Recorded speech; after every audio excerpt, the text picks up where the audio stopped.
Hello बच्चों, कैसे हो आप लोग। आज हम लोग का है 3 तारीख और 3 तारीख, 4 तारीख, 5 तारीख, 6 तारीख। आप लोग का 7 तारीख को एग्जाम है, फिजिक्स का है ना। 7 तारीख को आपका फिजिक्स का एग्जाम है। हमारे पास है कितना दिन? 3 तारीख, 3 तो समझिए खत्म हो गया। 4 तारीख, 5 तारीख और 6 तारीख, मैंने 3, 4, 5, 6 मेरे पास वीडियो बनाने का 1, 2, 3, 4 दिन में आपको जो है हम वीडियो आपको प्रोवाइड करेंगे, जो इस साल 2026 में जो एग्जाम देने वाले हैं, जैक के एग्जाम, उसमें बिल्कुल पूछे जाएंगे। तो आज हम लोग क्या करेंगे, इसमें कुछ क्वेश्चंस करेंगे, ठीक है। और आज का वीडियो में सिर्फ हम लोग क्या करने वाले हैं, एमसीक्यू करने वाले हैं, ठीक है। कि जो भी इंपॉर्टेंट एमसीक्यू है उसको डिस्कस करेंगे। इसमें क्या डिस्कस करेंगे, सुनिए ध्यान से। सबसे पहले जो हम लोग डिस्कस करेंगे, जो 2026 के लिए आपका जो मॉडल सेट आया हुआ है, सबसे पहले उसको डिस्कस करेंगे। फिर हम लोग 2024 के जो प्रीवियस ईयर क्वेश्चन है उसको भी डिस्कस करेंगे, ठीक है। फिर 2023 को डिस्कस करेंगे। अब आप लोग बोलोगे बोलोगे कि जो है 2025 को क्यों नहीं डिस्कस कर रहे हैं। 2025 को इसलिए डिस्कस नहीं करेंगे क्योंकि प्रीवियस ईयर से जो आया वो बहुत कम चांस होता है रिपीट करने का, इसलिए हम लोग 2024 से स्टार्ट करेंगे। लास्ट में मैं उसको भी बता दूंगा। तो आज का जो सिर्फ वीडियो होगा, सिर्फ और सिर्फ एमसीक्यू को लेके होगा, ठीक है। तो चलिए आज का वीडियो हम लोग स्टार्ट करते हैं बिना देरी करते हुए, क्योंकि समय बहुत कीमती है, एग्जाम बहुत पास है, ठीक है। तो चलिए स्टार्ट करते हैं। आज का क्या है देखिए ध्यान से।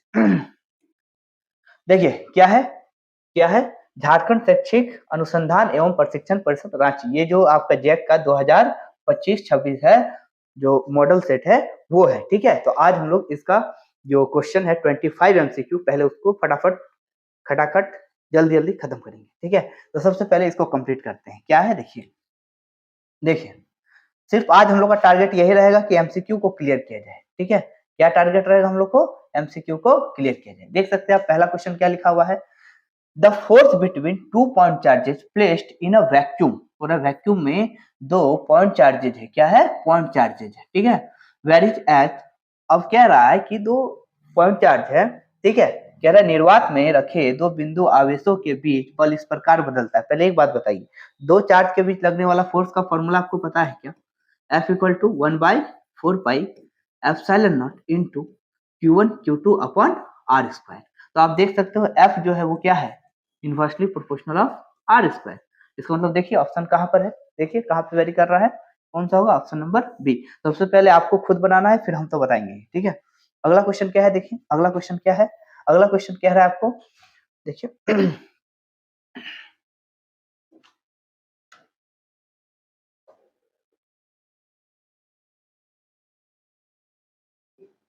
ठीक है, अगला क्वेश्चन है क्या, देखिए क्या बोल रहा है, the SI unit of electric flux, electric flux का एसआई यूनिट क्या है, ठीक है। विद्युतीय फ्लक्स की एसआई इकाई क्या है, विद्युतीय फ्लक्स। तो सबसे पहले आपको समझना पड़ेगा कि विद्युतीय फ्लक्स का फॉर्मूला क्या है। याद कीजिए, ई ए कॉस थीटा। ई मतलब इलेक्ट्रिक फील्ड, ए मतलब एरिया, कॉस थीटा मतलब angle between electric field and area. तो देखिए, अब आप देखिए इलेक्ट्रिक फील्ड का यूनिट क्या था, याद कीजिए, न्यूटन पर कूलम, और एरिया का आपको पता है मीटर स्क्वायर। ये तो एंगल है, इसका कोई यूनिट नहीं होगा, तो क्या आ गया देखिए, न्यूटन मीटर स्क्वायर पर कूलम। लेकिन हाँ बाबू, एक बात और ध्यान रखिएगा, इलेक्ट्रिक फील्ड का और एक यूनिट होता है जो होता है न्यूटन, सॉरी, और एक यूनिट होता है जो होता है वोल्ट पर मीटर, और एरिया का क्या होता है बताइए, मीटर स्क्वायर। तो इसका 2 यूनिट आता है, एक आता है क्या बताइए, न्यूटन मीटर स्क्वायर पर कूलम, और एक आता है वोल्ट। देखिए मीटर में से वो कट जाएगा तो क्या बचेगा, ओनली वोल्ट मीटर। तो दोनों होता है। तो देखिए ऑप्शन में क्या है आपका, कौन सा है, न्यूटन मीटर स्क्वायर पर कूलम, ये आपका सही आंसर होगा। आगे बढ़ते हैं, जब आगे बढ़ते हैं तो हम लोग क्या पाते हैं, थर्ड नंबर को देखिए, बोला the electrostatic potential on the perpendicular bisector due to an electric dipole. पूरा इलेक्ट्रिक डाइपोल का जो परपेंडिकुलर बाइसेक्टर होता है, परपेंडिकुलर बाइसेक्टर, वहां पर उसका पोटेंशियल क्या होता है।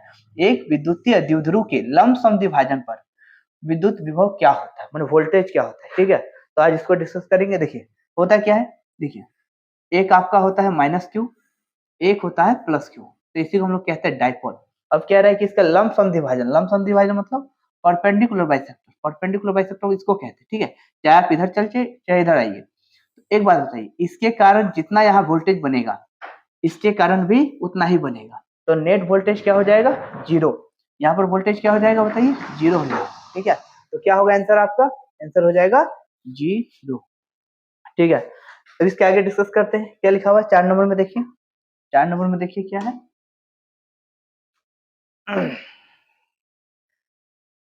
पूरा a parallel plate capacitor is charged. पूरा एक पैरेलल प्लेट कैपेसिटर को क्या किया, पहले चार्ज कर and then disconnected from the battery, और बैटरी से क्या कर दिए अलग।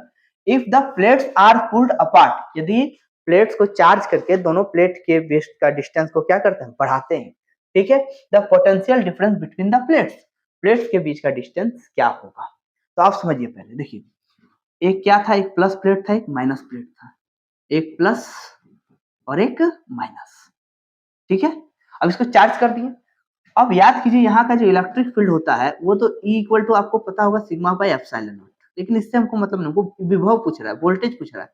तो V का फॉर्मूला क्या होता है, इलेक्ट्रिक फील्ड इनटू डिस्टेंस, यहाँ का डिस्टेंस। अब आप यदि इसका डिस्टेंस बढ़ाओगे तो ऑब्वियस सी बात है कि वोल्टेज भी बढ़ेगा। तो V इक्वल टू क्या था, E इंटू डी। अब D को हम बढ़ा रहे हैं तो वोल्टेज बढ़ेगा। ठीक है, और याद रखिएगा कि C इक्वल टू क्या होता है, Q बाई V। यदि वोल्टेज बढ़ेगा तो कैपेसिटी घटेगा, लेकिन यहाँ वोल्टेज का बात किया, हम लोग वोल्टेज पे ही रहते हैं। हिंदी भी पढ़ देते हैं। एक समांतर प्लेट संधारित्र को आवेशित करके बैटरी को अलग कर दिया जाता है। यदि प्लेटों को आपस में दूर खींचा जाए तो प्लेटों के बीच का विभवांतर क्या होता है, वोल्टेज क्या होता है। तो ऑब्वियस सी बात है कि V को यदि D को बढ़ाएंगे तो V भी बढ़ेगा, तो आंसर होगा इंक्रीजेज, बढ़ता है। ठीक है, अब आगे बढ़ते हैं हम लोग। जब आगे बढ़ते हैं तो क्या पाते हैं, देखिए 5 नंबर का क्वेश्चन क्या कह रहा है, Ohm's law is valid when, कह रहा है ओम का नियम कब मान्य होता है। तो आपको पता होगा ओम का नियम V is directly proportional to I। ठीक है, और V जैसे हटाते हैं तो उसमें R आ जाता है। ठीक है, लेकिन ये नियम तभी लागू हो पाता है, ये लॉ तभी लागू हो पाता है जब फिजिकल कंडीशन में टेम्परेचर, प्रेशर जो भी हो वायर का वो कांस्टेंट होना चाहिए, टेम्परेचर में चेंज नहीं होना चाहिए, प्रेशर में चेंज नहीं होना चाहिए। दैट मीन्स ये कब पॉसिबल है बताइए, ओम्स लॉ कब वैलिड है, ओम्स लॉ कब वैलिड है, जब टेम्परेचर क्या रहे, कांस्टेंट रहे, टेम्परेचर स्थिर रहे। ठीक है, उसके बाद क्या है, देखिए 6 नंबर का क्वेश्चन क्या बोल रहा है, फटाफट करते हैं ना, खटाखट टिक करते हैं, फटाफट कंप्लीट करते हैं। ठीक है, जल्दी जल्दी, क्या है, समय बहुत कम है, पढ़ना बहुत ज्यादा है। क्या है देखिए, the resistivity of a conductor, resistivity क्या होता है, रो। ठीक है, आर इक्वल टू हम लोग क्या जानते हैं पहले बताइए, रो एल बाई ए। इसको रेजिस्टेंस बोलते हैं, क्या बोलते हैं बाबू, रेजिस्टेंस मतलब प्रतिरोध, और इसको बोलते हैं रेसिस्टिविटी। अब समझिए दोनों, रेजिस्टेंस जो है ना वो उसके लेंथ पर और क्रॉस सेक्शन एरिया पर चेंज हो जाता है, लेकिन ये ऐसा चीज है जो कभी नहीं बदलता है, सिर्फ 2 ही चीज पे चेंज होता है, ये कभी नहीं बदलता है, बदलता है सिर्फ 2 ही चीज पे। क्या, यदि आप उसका मटेरियल चेंज कर दीजिए, जैसे गोल्ड का अलग होगा, सिल्वर का अलग होगा, एल्युमिनियम का अलग, मटेरियल पर डिपेंड करेगा। सेकंड, टेम्परेचर पे ध्यान रखिएगा, रेसिस्टेंस, लेंथ, एरिया नेचर से सबसे चेंज हो जाता है, लेकिन रेसिस्टिविटी सिर्फ और सिर्फ 2 ही चीज पर चेंज होता है, nature and temperature, nature and temperature. ठीक है, तो देखिए यहाँ पर क्या कह रहा है कि क्या कह रहा है कि the resistivity of a conductor किस पे डिपेंड करता है, डिपेंड्स ऑन लेंथ, नहीं बिल्कुल नहीं। क्या, डिपेंड्स ऑन करंट, बिल्कुल नहीं। डिपेंड्स ऑन शेप, बिल्कुल नहीं। सिर्फ और सिर्फ डिपेंड्स ऑन मटेरियल, पदार्थ पर निर्भर करती है। किसी चालक की प्रतिरोधकता सिर्फ और सिर्फ पदार्थ पर निर्भर करती है। आगे बढ़ते हैं तो हम पाते हैं बच्चों, the magnetic force on a moving charge is maximum when angle between velocity and magnetic field is, कह रहा है कि जो मैग्नेटिक फोर्स होता है बुरा गतिमान आवेश पर चुंबकीय बल अधिकतम कब होता है। बुरा है एक आवेश मान लीजिए गतिमान है, मूव कर रहा है मैग्नेटिक फील्ड में, जैसे मान लीजिए इधर नॉर्थ से इधर साउथ है तो मैग्नेटिक फील्ड इधर है, अब एक चार्ज मूव कर रहा है इस मैग्नेटिक फील्ड, तो कह रहा है मैक्सिमम कब होगा। तो समझिए पहले मैग्नेटिक फोर्स का फॉर्मूला आपको पता होना चाहिए, क्या है, जब वेग और चुंबकीय के बीच कितना कोण होना चाहिए। पहले मैग्नेटिक फोर्स का फॉर्मूला देखिए कि मैग्नेटिक फोर्स का फॉर्मूला क्या होता है, Q पहले चार्ज का वैल्यू, उसका स्पीड V, मैग्नेटिक फील्ड का वैल्यू, और दोनों के बीच के एंगल का साइन थीटा। तो किसी भी चार्ज पे लगने वाला जो फोर्स होता है उसका फॉर्मूला क्या होता है, Q V P sine theta. अब कह रहा है कि मैक्सिमम कब होगा, आप सोच के देखिए मैग्नेटिक फोर्स मैक्सिमम कब होगा, जब थीटा का वैल्यू क्या हो 90 डिग्री हो, क्योंकि साइन 90 डिग्री पे मैक्सिमम होता है, तो थीटा 90 पे क्या होगा मैक्सिमम, एंड 0 डिग्री या 180 डिग्री पर क्या होगा बताइए, या 180 डिग्री पे क्या होगा मिनिमम, ध्यान रखिएगा। ठीक है, तो साइन मैक्सिमम कब होगा 90 डिग्री पर। हमको क्या पूछा था बताइए, क्या पूछा था, हमको बोला था कि मैक्सिमम कब होगा, तो मैक्सिमम कहाँ पर होगा बताइए 90 डिग्री पर। मैक्सिमम पूछा है तो 90 डिग्री पे, मतलब मैग्नेटिक फील्ड यदि इधर है और चार्ज को हमको मूव या तो इधर या तो इधर परपेंडिकुलर मूव कराना होगा। आगे बढ़ते हैं, तो हम क्या पाते हैं 8 नंबर में, 8 नंबर में क्या पाते हैं, 8 नंबर में हम पाते हैं, 8 नंबर का क्वेश्चन है the unit of magnetic field P is, पूरा चुंबकीय क्षेत्र की ऐसा इकाई क्या है, मतलब चुंबकीय क्षेत्र का मैग्नेटिक फील्ड का। तो मैग्नेटिक फील्ड का आपको पता होना चाहिए, मैग्नेटिक फील्ड का यूनिट क्या होता है बच्चों टेस्ला, ऐसा यूनिट क्या होता है टेस्ला, और सीजीएस यूनिट आपको पता होना चाहिए गॉस। ठीक है, मैग्नेटिक फील्ड का ऐसा यूनिट होता है टेस्ला और सीजीएस यूनिट क्या होता है गॉस। ठीक है, एक टेस्ला में कितना गॉस बच्चों, एक टेस्ला में 10⁴ गॉस। ठीक है, लेकिन हमको यहाँ पे क्या पूछा था ध्यान देखिए, हमको पता था यूनिट, तो यूनिट हम जब भी पूछेगा तो हम पहले तो एसआई की ही को ही ज्यादा वैल्यू देंगे ना, तो एसआई क्या होगा टेस्ला। ठीक है, टेस्ला आंसर गॉस भी होगा, लेकिन यहाँ पर एसआई यूनिट को ही आपको टिक करना है। ठीक है, इतना तो अंडरस्टैंडिंग आपको रखना होगा। ठीक है, और एक याद रखिएगा मैग्नेटिक फील्ड का कभी कभी वेबर पर मीटर स्क्वायर भी दे देता है, कैसे बताइए बताइए, पता है, क्योंकि फाई का फॉर्मूला आपको पता होगा बी ए। ठीक है, तो बी निकालना हो तो इधर आ जाएगा। ठीक है, तो मैग्नेटिक फ्लक्स का क्या होता है वेबर, और एरिया का क्या होता है मीटर स्क्वायर, इसलिए वेबर पर मीटर स्क्वायर यदि पूछा जाए तो मैग्नेटिक फील्ड का ही यूनिट है। ठीक है, ध्यान रखिएगा, हो सकता है आगे का सेट में आपके पास आ ही जाए ये क्वेश्चन। आगे बढ़ते हैं हम लोग, आगे बढ़ते हैं 9 नंबर का क्वेश्चन पे देखते हैं क्या कह रहा है। अब मैग्नेटिक नीडल, एक मैग्नेट का नीडल है, ठीक है, is placed in a uniform magnetic field, एक यूनिफॉर्म मैग्नेटिक फील्ड में रखा हुआ है। इट एक्सपीरियंसेस, हिंदी भी पढ़ देते हैं, यदि एक चुंबकीय सुई को एक समान चुंबकीय क्षेत्र में रखा जाए तो उस पर क्या प्रभाव पड़ेगा। देखिए चुंबकीय सुई मतलब क्या समझ रहे हैं आप, एक मैग्नेटिक डाइपोल, यदि हम एक मैग्नेटिक डाइपोल को नॉर्थ साउथ है, मान लीजिए मैग्नेटिक डाइपोल को हम एक यूनिफॉर्म मैग्नेटिक फील्ड में रखें, तो नॉर्थ वाले को उधर धकेल के ले जाएगा, साउथ वाले को इधर, जिसके कारण ये रोटेट करेगा, ओनली टॉर्क काम करेगा। क्या करेगा टॉर्क, तो देखिए कहां पर है ऑप्शन, ऑप्शन ढूंढिए, क्या काम करेगा ओनली टॉर्क, ओनली टॉर्क काम करेगा। देखिए क्या लिखा हुआ है ओनली टॉर्क, एक टॉर्क काम करेगा। ठीक है, आघूर्ण काम करेगा सिर्फ। इस बात का ध्यान रखिएगा कि कभी भी कोई डाइपोल, कोई भी डाइपोल, चाहे इलेक्ट्रिक डाइपोल हो चाहे मैग्नेटिक डाइपोल हो, यूनिफॉर्म मैग्नेटिक फील्ड या यूनिफॉर्म इलेक्ट्रिक फील्ड में रहेगा तो ओनली टॉर्क काम करेगा। ठीक है, ये बहुत इंपॉर्टेंट है, हर सेट में आ ही जा रही है। ठीक है, तो ध्यान रखिए। आगे बढ़ते हैं 10 नंबर, 10 नंबर क्या कह रहा है कि the magnetic field, the earth magnetic field is due to, पूरा अर्थ का जो मैग्नेटिक फील्ड है, ठीक है, पृथ्वी का चुंबकीय क्षेत्र किस कारण से उत्पन्न होता है। पूरा पृथ्वी का जो मैग्नेटिक फील्ड है वो किसके कारण प्रोड्यूस हो रहा है, कि अर्थ रोटेट कर रहा है।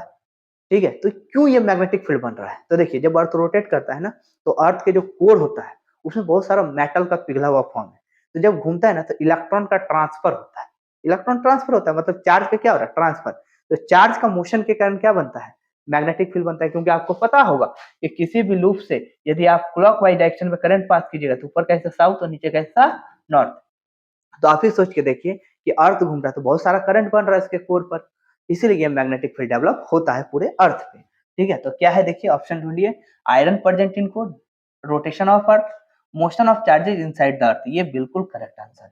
ठीक है, समझ में आया, पृथ्वी के भीतर आवेशों की गति के कारण। अगला क्वेश्चन जो बहुत ही इंपॉर्टेंट है, ध्यान दीजिएगा इस क्वेश्चन पे। ठीक है, क्या कह रहा है आपको, बोल रहा है Lenz law is consequences of, बोल रहा है कि लेंज का नियम किसका परिणाम है। लेंज का नियम याद कीजिए कि जब जो ईएमएफ होता है, इंड्यूस्ड ईएमएफ या इंड्यूस्ड करंट, उसका डायरेक्शन इस प्रकार का होता है कि वो उन्हीं फैक्टर को अपोज करता है जिसके कारण ये प्रोड्यूस हुआ है। तो और हम बताए थे कि मैग्नेट को मूव कराने में जो भी वर्क हम करते हैं वो उसमें इलेक्ट्रिक एनर्जी के फॉर्म में कन्वर्ट हो जा रहा है। दैट मीन्स यहाँ पर इलेक्ट्रिक एनर्जी केवल मतलब मैकेनिकल एनर्जी इलेक्ट्रिक एनर्जी में कन्वर्ट हो रहा है। तो कन्वर्ट हो रहा है तो इसका मतलब कहाँ किस पे डिपेंड है बताइए? क्या चार्ज पे है? Conservation of charge? नहीं। Conservation of energy? बिल्कुल सही, कि एनर्जी क्या हो रहा है, एक फॉर्म से दूसरे फॉर्म में कन्वर्ट हो रहा है, ऊर्जा संरक्षण का परिणाम है। ठीक है, आगे बढ़ते हैं 13 नंबर पे। 13 नंबर पे देखते हैं, बोला a transformer works on the principle of, बोला ट्रांसफार्मर जो होता है, एक ट्रांसफार्मर किस सिद्धांत पर कार्य करता है? याद कीजिए, ट्रांसफार्मर आपको समझ में आ जाएगा। ट्रांसफार्मर में क्या होता है? सबसे पहले इसमें आयरन कोर होता है। क्या? आयरन पतला पतला कोर कोर होता है, ध्यान दीजिएगा। ठीक है, यहाँ पर एक कॉइल को लपेट देते हैं, यहाँ पे एक कॉइल को लपेट देते हैं। अब इस पे अल्टरनेटिंग सोर्स को लगाते हैं, तो यहाँ जाके इससे फ्लक्स में चेंज होता है, तो ईएमएफ प्रोड्यूस होता है। बहुत बढ़िया। तो एक बात बताइए, इसके करंट में चेंज हुआ तो इसमें करंट बना, इस फिनोमेना को क्या बोलते हैं? इलेक्ट्रोमैग्नेटिक इंडक्शन, विद्युत चुंबकीय प्रेरण। तो कौन सी घटना है भाई बताइए, कौन सी घटना है? जल्दी बताइए कौन सा है? ये वाला। ठीक है, इलेक्ट्रोमैग्नेटिक इंडक्शन पे आधारित है। आगे बढ़ते हैं, देखिए हम लोग को देखना उसी को है जो एकदम परफेक्ट जाएगा। ठीक है, एकदम अर्जुन का निशाने की तरह। ठीक है, हाँ, तो अब देख सकते हैं, अब हम लोग आएंगे कितना नंबर पे? अब हम लोग आएंगे 30 नंबर में। 30 नंबर का क्वेश्चन क्या है देखिए, बोला इन एसी सर्किट, बोला एसी सर्किट में विथ प्योर रेसिस्टर, जिसमें सिर्फ और सिर्फ रेसिस्टर हो, बोला in AC circuit with pure resistor voltage and current are, voltage और करंट क्या होता है? फिर से देखिए, एक एसी परिपथ जिसमें केवल शुद्ध प्रतिरोधक हो, मतलब आर रेजिस्टेंस, उसमें वोल्टेज और धारा के बीच संबंध क्या होता है? सबसे पहले समझिए बच्चा में प्रॉब्लम क्या होता है, उसको क्वेश्चन ही समझ नहीं आता है कह क्या रहा है। तो सबसे पहले आपको समझना है शुद्ध प्रतिरोधक परिपथ मतलब केवल और केवल आर सर्किट है उसमें। ठीक है, तो अगर आर सर्किट में फेज कितना होता है वोल्टेज और करंट के बीच में, तो हम आपको एक एक करके बताते हैं, सुनिएगा ध्यान से, एक क्वेश्चन में सारा बन जाए। सुनिए, सबसे पहले क्या था? R circuit. क्या था बताइए? R circuit. फिर क्या था? L circuit. फिर क्या था? C circuit. फिर क्या था? फिर क्या था जल्दी बताइए? L R. फिर क्या था? C R. फिर क्या था? L C. फिर क्या था? तीनों को कंबाइन कर देते हैं। ठीक है, अब ध्यान दीजिएगा, आर सर्किट में देखे थे हम लोग कि वोल्टेज और करंट एक ही डायरेक्शन में होता है, मतलब फाई कितना? 0 डिग्री। एल सर्किट में 90 डिग्री, और कौन आगे देखिए, एल है ना, एल इस तरह से है ना, ऐसे है ना, तो 90 डिग्री देखिए, नहीं है एल ऐसा नहीं है, तो 90 डिग्री वोल्टेज आगे करंट पीछे। सी में देखिए, सी है ना, तो सी में कौन कौन रहता है? इसमें भी 90 डिग्री होता है। एल आर में देखिए, एल आर इसमें आपको निकालना पड़ेगा, टेन फाई इक्वल टू बताए थे एक्सएल अपॉन आर, और सी आर में क्या होता है? टेन फाई इक्वल टू बताइए, बताइए एक्स सी बाई आर। उसके बाद एलसी में क्या होगा? एलसी में क्या होगा? एलसी में भी फाई का वैल्यू 90 डिग्री, मतलब समझिए या तो इंडक्टर का वोल्टेज ज्यादा होगा या तो कैपेसिटर का, लेकिन याद रखिएगा 90 डिग्री ही होगा। ठीक है, एलसीआर में याद रखिएगा, ये भी कभी कभी पूछ देता है, टेन फाई का वैल्यू क्या हो जाएगा बोलो बच्चों? क्या हो जाएगा? XL minus XC upon R. ठीक है, इससे आप निकाल सकते हैं। तो आर सर्किट का बात किया था ना, तो आर सर्किट में क्या होगा? देखिए, आउट ऑफ फेज, क्या फेज के बाहर होता है? बिल्कुल नहीं। ठीक है, क्या फेज के बाहर होता है? बिल्कुल नहीं। ठीक है, सेकंड देखिए, क्या इन फेज में होता है? बिल्कुल सही, फेज के ही अंदर होता है, फेज में ही होता है। वोल्टेज और करंट जो होता है वो समान फेज में होता है। ठीक है, समझ में आ गया? अगला क्वेश्चन की ओर बढ़े, अगले क्वेश्चन की ओर बढ़े, क्वेश्चन नंबर 14। क्वेश्चन नंबर 14 क्या कह रहा है? The average power consumed in an ideal inductor, कह रहा है कि इंडक्टर का जो है, इंडक्टर मतलब एक आदर्श प्रेरक में उपभोग की गई औसत शक्ति कितनी होती है? ठीक है, एवरेज पावर कितनी होती है? तो देखिए, एल और सी दोनों ही पावर कंज्यूम नहीं करता है, ये दोनों पावर कंज्यूम नहीं करता है, पावर भी नहीं करता और एनर्जी भी नहीं करता है। पावर को खाने का काम सिर्फ और सिर्फ आर का है, आर बोले तो रेजिस्टेंस का है। ठीक है, पावर खाता है सिर्फ और सिर्फ कौन? रेजिस्टेंस। ठीक है, एल इंडक्टर और कैपेसिटर केवल सपोर्टर है, सपोर्ट करता है। ठीक है, तो एनर्जी देखिए क्या लिखा हुआ है, एक आदर्श प्रेरक में, ठीक है, उपभोग की गई औसत शक्ति कितनी होती है? तो आंसर हो जाएगा बच्चों 0, पावर नहीं खाता है। ठीक है, आगे बढ़ते हैं, आगे बढ़ते हैं। बोल रहा है which of the following is not a property of EM, मतलब इलेक्ट्रोमैग्नेटिक वेव्स, पूरा निम्नलिखित में से कौन सी विद्युत चुंबकीय तरंग की विशेषता नहीं है? कौन नहीं है प्रॉपर्टी? ठीक है, पहला कह रहा है क्या? वे एक अनुदैर्ध्य तरंग है, मतलब दे आर लॉन्गिट्यूडनल वेव, बिल्कुल नहीं। यदि इलेक्ट्रोमैग्नेटिक वेव्स का हम प्रॉपर्टी याद करें तो क्या है? ये ट्रांसवर्स वेव है, इसका स्पीड होता है 3 × 10⁻⁴ 3 इंटू 10⁸ मीटर पर सेकेंड। ये वैक्यूम में इसको मीडियम का मतलब इसको मीडियम की जरूरत नहीं पड़ता, ये सब चीज तो आपको पता होगा।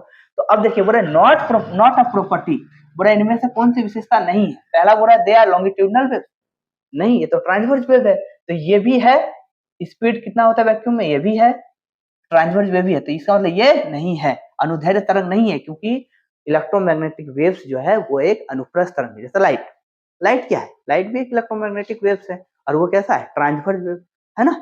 और ये हम लोग पढ़े ऑप्टिक्स के अंदर। ठीक है, आगे बढ़ते हैं। तो 16 नंबर पे आते हैं। 16 नंबर में क्या कह रहा है बच्चों, बताइए। 16 नंबर में क्या कह रहा है, the source of electromagnetic waves is, बोल रहा है the source of electromagnetic waves is, electromagnetic waves का सोर्स क्या है, माने विद्युत चुंबकीय तरंगों का स्रोत क्या है, कौन इलेक्ट्रोमैग्नेटिक वेव्स प्रोड्यूस करता है। तो आपको बताए थे जहां चार्ज एक्सेलरेट करना शुरू किया, पागल होना शुरू किया, मैंने मोशन तो कर रहा है लेकिन पागल हो गया, ठीक है, तो उस टाइम में वो वेव्स प्रोड्यूस करना शुरू कर देता है। तो आंसर हो जाएगा आपका क्या, त्वरित आवेश, एक्सेलरेटेड चार्ज। ठीक है, यदि आप नोट्स को क्लियर करते हैं अच्छा से तो ये सब क्वेश्चन तो हलवा है, कुछ है ही नहीं सब क्वेश्चन। ठीक है, आगे बढ़ते हैं। आगे क्या है आपका 17, पूरा the critical angle for a medium, ठीक है, is the angle of incidence for which the angle of reflection, कह रहा है कि critical angle for a medium, पूरा एक मीडियम का जो क्रिटिकल एंगल होता है, ठीक है, क्या लिखा है देखिए, the critical angle for a medium is the angle of incidence for which the angle of reflection कितना हो जाएगा, बताइए, एंगल ऑफ रिफ्लेक्शन कितना हो जाएगा, बताइए। तो क्रिटिकल एंगल आपको पता होगा, एक मीडियम है, लाइट ऐसे जाता है, क्रिटिकल एंगल पे कितना हो जाता है, 90 डिग्री हो जाता है, क्या हो जाता है, ये 90। तो ऑप्शन ढूंढ लिए कौन सा है, पूरा किसी माध्यम के लिए क्रांतिक कोण वह कोण होता है, वह आपतन कोण है जिसके लिए अपवर्तन कोण का मान कितना हो जाता है, 90 डिग्री। ठीक है, याद रखिएगा। उसके बाद क्या है,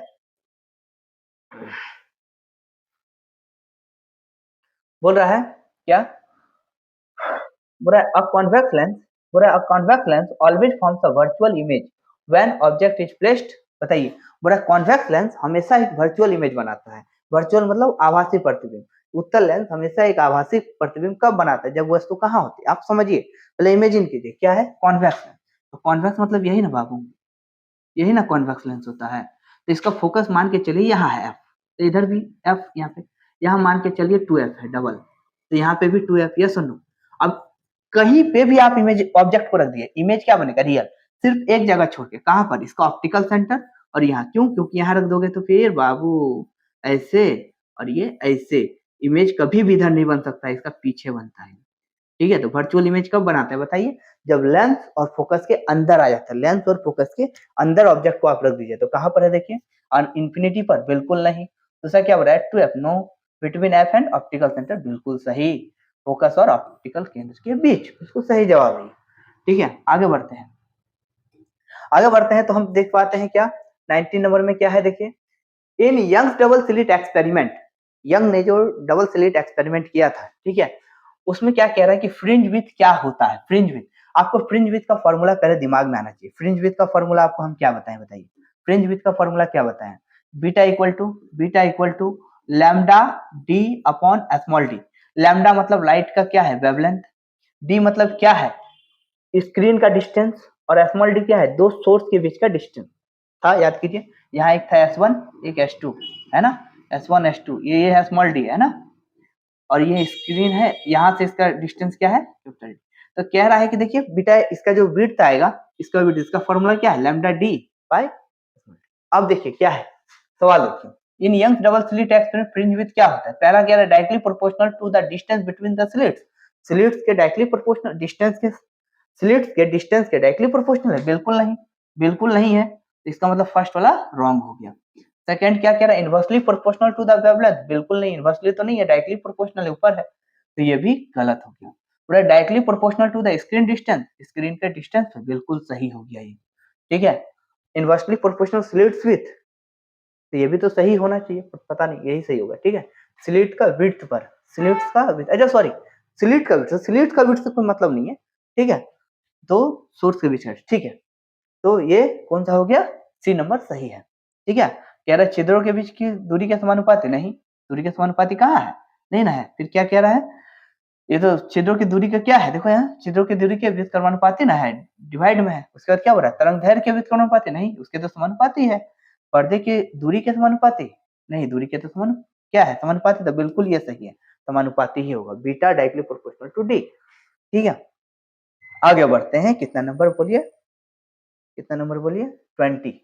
20 में क्या कह रहा है, ये देखिए, ये क्वेश्चन आपको हम डायरेक्ट बोले थे कि ये पूछता ही पूछता है। ठीक है, कह रहा है कि polarization of light proves that, light का जो पोलराइजेशन है क्या प्रूव करता है। पोलराइजेशन में क्या होता है कि एक कोई मीडियम होता है जिसपे लाइट जा रहा है, तो मान लीजिए ये वाला वाइब्रेशन भी है, ये वाला वाइब्रेशन भी है, तो वो कुछ कुछ वाइब्रेशन को मान लीजिए ये वाला को जाने दे दिया, लेकिन ये वाला को जाने नहीं दिया, तो ये बताता है, जो पोलराइजेशन ऑफ लाइट बताता है कि लाइट एक क्या है, ट्रांसवर्स वेव है। ठीक है, क्या बताता है, ट्रांसवर्स वेव है। तो देखिए क्या है, ध्रुवन यह सिद्ध करता है कि प्रकाश किस प्रकार की तरंग है, बताइए, ट्रांसवर्स वेव, अनुप्रस्थ तरंग। ठीक है, ऐसा कोई फिनोमेना नहीं है जो ट्रांसवर्स बताता है, सिर्फ और सिर्फ कौन बताता है, पोलराइजेशन ऑफ लाइट। ठीक है, समझ में आया, क्योंकि वेव थ्योरी में हम लोग क्या क्या पढ़े, इंटरफेरेंस, डिफ्रैक्शन एंड पोलराइजेशन। कोई नहीं बताता है कि पोलराइजेशन परपेंडिकुलर है, कौन बताता है, सिर्फ और सिर्फ आपका पोलराइजेशन ही बताता है। आगे बढ़ते हैं, तो क्या है बताइए, photo electric effect proves that, बोला photo electric effect proves the क्या, फोटो इलेक्ट्रिक इफेक्ट क्या बताता है, देखिए ध्यान दीजिए, फोटो इलेक्ट्रिक इफेक्ट क्या होता है, एक मेटल सरफेस होता है जिसमें से लाइट आती है और यहाँ से इलेक्ट्रॉन क्या हो जाते हैं, निकल जाती है, ये ना होता है फोटो इलेक्ट्रिक इफेक्ट। तो क्या बता रहा है, फोटो इलेक्ट्रिक इफेक्ट क्या प्रूफ कर रहा है कि वेव नेचर बता रहा है, बिल्कुल नहीं। इक्वल टू कितना होता है बताइए, एनर्जी कितना होता है, एच न्यूटन। तो एनर्जी के बारे में क्या बताता है, कौन बताता है, पार्टिकल नेचर ऑफ लाइट। ठीक है, क्योंकि क्वांटम थ्योरी में आ गया था ये ना, तो पार्टिकल नेचर को बताता है। ठीक है, वही बोला, प्रकाश विद्युत प्रभाव किसको सिद्ध करता है, बताइए किसको सिद्ध करता है। ठीक है, प्रकाश तरंग का तरंग स्वरूप नहीं, प्रकाश का कण स्वरूप, बिल्कुल सही जवाब है, बिल्कुल सही जवाब है, कण स्वरूप बताता है। अब आते हैं आगे की ओर बच्चों, आगे की ओर ध्यान से सुनेंगे, ये बोल रहा है, क्या बोल रहा है देखिए ना, कह रहा है the stopping potential in photo electric effect depends on, पहले एक बात बताइए, स्टॉपिंग पोटेंशियल मतलब क्या, फोटो इलेक्ट्रिक प्रभाव में अवरोधक विभव, अवरोधक मतलब जो इलेक्ट्रॉन जा रहा है उसको रोकने के लिए जो वोल्टेज चाहिए हमको, रिवर्स वोल्टेज है ना, रिवर्स वोल्टेज चाहिए, तो कितना वोल्टेज चाहिए होता है, तो आपको पता है स्टॉपिंग पोटेंशियल का फॉर्मूला क्या होता है, स्टॉपिंग पोटेंशियल का फॉर्मूला होता है काइनेटिक एनर्जी अपॉन इलेक्ट्रॉन, याद रखिएगा, इससे कभी कभी 1 मार्क्स का क्वेश्चन भी दे देता है। तो काइनेटिक एनर्जी बाय इलेक्ट्रॉन, जैसे मान लीजिए बोल दिया 5 इलेक्ट्रॉन वोल्ट है, तो कितना वोल्ट से रोकेंगे उसको, तो कुछ नहीं, 5 इलेक्ट्रॉन वोल्ट, ई और ई कट जाएगा, 5 वोल्ट, सिंपल क्वेश्चन है। तो आप सोचिए कि काइनेटिक एनर्जी बाय ये इलेक्ट्रॉन, तो काइनेटिक एनर्जी किस पे डिपेंड करता है, हम बताए थे, जो लाइट आ रहा है उसके फ्रीक्वेंसी पे डिपेंड करता है। तो कहां पर है देखिए, बोल रहा है frequency of incident light, intensity नहीं, ये बताता है number of electron emitted from the metal surface, ये नंबर ऑफ इलेक्ट्रॉन को बताता है, लेकिन ये क्या बताता है, फ्रीक्वेंसी ऑफ इंसिडेंट लाइट को बताता है, आपतित प्रकाश की आवृत्ति को बताता है। 33 नंबर 23 में देखते हैं, 23 में क्या कहता है बच्चों, 23 में पूरा, in hydrogen atom electron revolves around the nucleus due to, हम लोग बोर थ्योरी पढ़े थे, बोर थ्योरी में हम लोग क्या देखे थे, याद कीजिए, कह रहा है कि इलेक्ट्रॉन जो है ना वो न्यूक्लियस के चारों ओर घूम रहा है, क्यों घूम रहा है, रीजन क्या है, कौन सा फोर्स के कारण, तो बोर ने बताया था कि ये न्यूक्लियस और इलेक्ट्रॉन के बीच में आपका इलेक्ट्रोस्टैटिक फोर्स काम करता है। ठीक है, वही फोर्स इसको रिक्वायर्ड सेंट्रीपिटल फोर्स देता है जो इसको घुमाता है।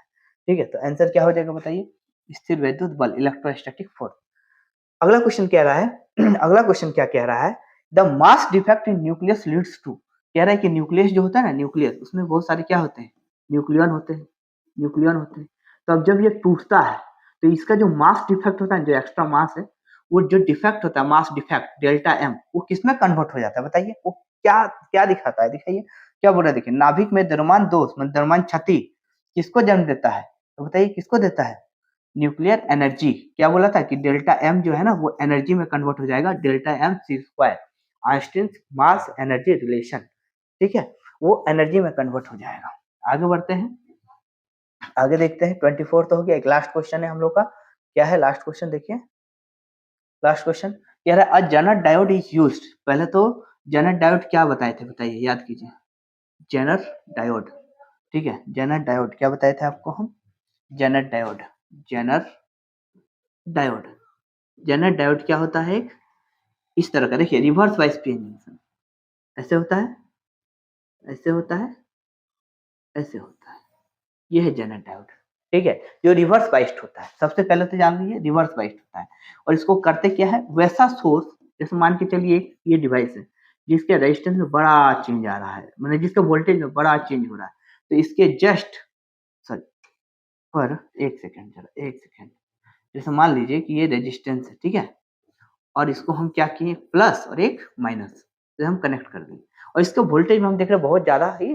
चेंज हो रहा है, बहुत ज्यादा ही परिवर्तन हो रहा है। तो हम लोग क्या करते हैं, इसको जस्ट इसके पैरेलल में एक रिवर्स बायस पीएन जंक्शन लगा देते हैं। रिवर्स बायस मतलब ये देखिए, देखिए ऐसे ऐसे ऐसे ऐसे ऐसे ऐसे, ये रिवर्स बायस देख सकते हैं कि आपका जो पॉजिटिव है, ये देखिए ये पॉजिटिव है, तो पॉजिटिव वाला किधर है, देखिए पॉजिटिव वाला को हम लोग नेगेटिव से जोड़े हैं, और नेगेटिव वाला को किससे जोड़े हैं, पॉजिटिव से। दैट मीन्स ये एक रिवर्स बायस पीएन जंक्शन। इसका काम क्या है, जिस डिवाइस के वोल्टेज में बहुत ज्यादा अप डाउन हो रहा है उसको स्टेबलाइज करता है, उसको फिक्स करता है, तो वोल्टेज रेगुलेशन का काम करता है, ठीक है, वोल्टेज नियमन का काम करता है। जेनर डायोड का उपयोग ही है क्या, वोल्टेज को रेगुलेट करना, ठीक है।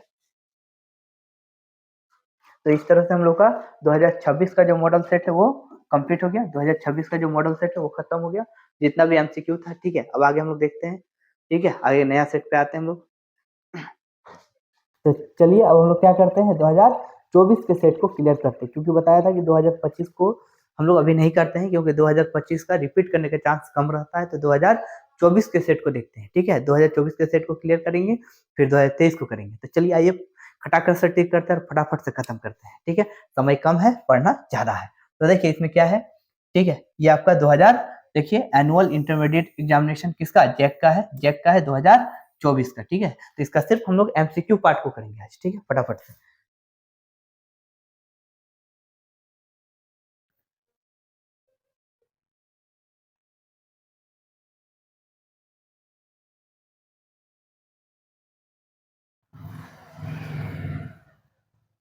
चलिए देख सकते हैं पहला क्वेश्चन क्या कह रहा है, पहला क्वेश्चन कह रहा है two charge spheres are separated by a distance D. बोला है दो चार्ज स्फीयर है जो कितना डिस्टेंस से सेपरेटेड है, D. Exert a force F, कितना फोर्स लगाते हैं, F, on each other. If the charges are double, charge को डबल कर दिए, and distance between them is double, distance को भी डबल कर दिए, तो फोर्स क्या हो जाए। तो सबसे पहले दो चार्ज के बीच का फोर्स आपको जानना होगा। दो चार्ज के बीच का फोर्स होता है एफ इक्वल टू के Q1 Q2 upon R square. अब सवाल क्या है, देखिए बोला चार्जेज आर, बोला जो डिस्टेंस है, ठीक है, फोर्स लगा रहे हैं, चार्जेज आर डबल, तो इसको भी डबल किए और इसको भी डबल किए, तो 2 2 जा 4, और बोला distance between them is double, इस डिस्टेंस को भी डबल कीजिए, तो दो का स्क्वायर क्या हो जाएगा, 4 हो जाएगा। तो ऊपर 4 और नीचे भी 4, कट के खत्म हो जाएगा। तो फोर्स यदि पहले एफ लग रहा था तो अभी न्यू फोर्स भी क्या हो जाएगा, एफ हो जाएगा। तो आपका यही करेक्ट आंसर है, ठीक है। आगे देखते हैं हम लोग, देखते हैं, ठीक है, देखिए हिंदी भी एक बार पढ़ देते हैं आपको क्या कह रहा है। दो आवेशित गोले एक दूसरे से डी दूरी पर स्थित है और एफ बल लगाते हैं, यदि आवेशों को दोगुना कर दिया जाए, आवेश को भी डबल कर दिए और उनके बीच की दूरी भी दोगुनी कर दी जाए, तो बल क्या हो जाएगा। तो अभी आपको बोले ना, हमको आपको क्या बोला, एफ इक्वल टू के Q1 Q2 by are square. Charge को भी डबल, इसको भी डबल, इसको डबल जैसे करेंगे 2 का स्क्वायर 4 हो जाएगा, तो ऊपर भी 4 नीचे भी 4, एफ का एफ ही रह जाएगा, ठीक है। तो हिंदी इंग्लिश आपको बाइलिंगुअल में बता रहा हूँ, ध्यान से देखिए। पूरा the minimum amount of charge observe, सबसे मिनिमम चार्ज कितना पाया गया है, सबसे मिनिमम।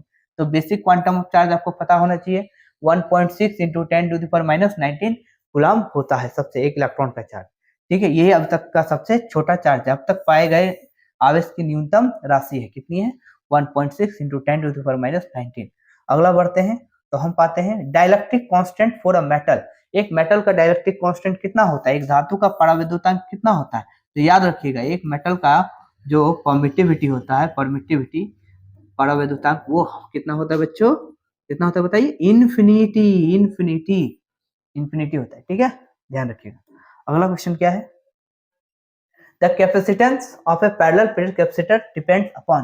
पहले समझिए, the capacitance of parallel plate capacitor depends upon.